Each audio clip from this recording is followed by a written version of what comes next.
The former British Prime Minister Gordon Brown has hit out at the conduct of the Murdoch press in an appearance before the Leveson inquiry into media ethics. In particular, he's criticised the Sun newspaper for publishing medical details about his sick son. He's the first witness in a week of testimony that's expected to offer up more awkward moments for both sides of politics and their connections. Lisa Miller reports from London.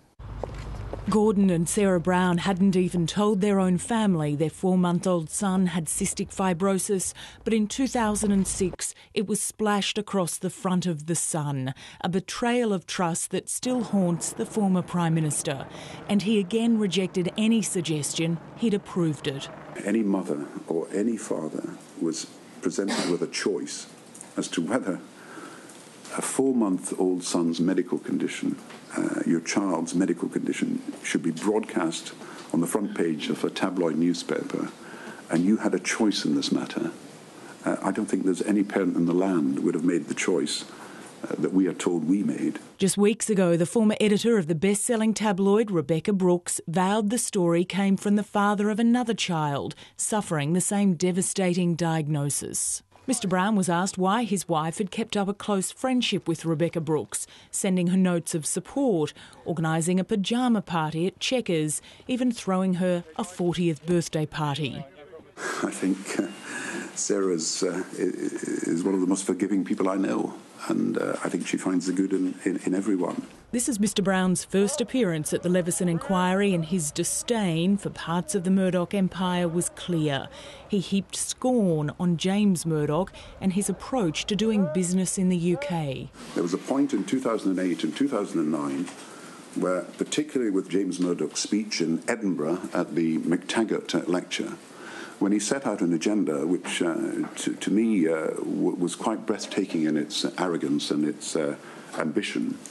And that was to neuter the BBC, it was to undermine Ofcom, the regulator. And as far as a close relationship with Rupert Murdoch, Mr Brown says it barely existed at all in the lead-up to his election in 2007.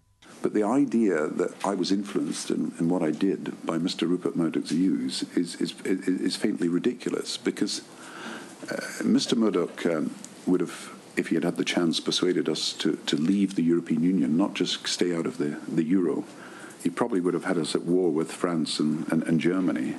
He would probably have had us as a 51st state of America. And as others before him have done during this 7-month-old inquiry, Mr Brown used his time on the stand to muse about the pressures the internet has put on old business models. And the question arises then, who is going to sponsor, who is going to pay for, who is going to be the person that underpins quality journalism? And I believe, therefore, that we've got to look not only at mechanisms by which we deal with abuses in the press, we've got to look at mechanisms by which we can enhance and incentivise good standards. Now, the BBC found a way to do it, of course, in the 1940s when they introduced the licence fee.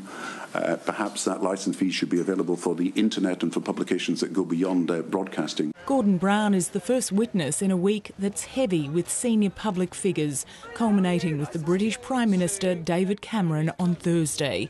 He'll have to explain the close ties he's kept with the Murdochs, and in particular Rebekah Brooks, a name that's dominated this inquiry.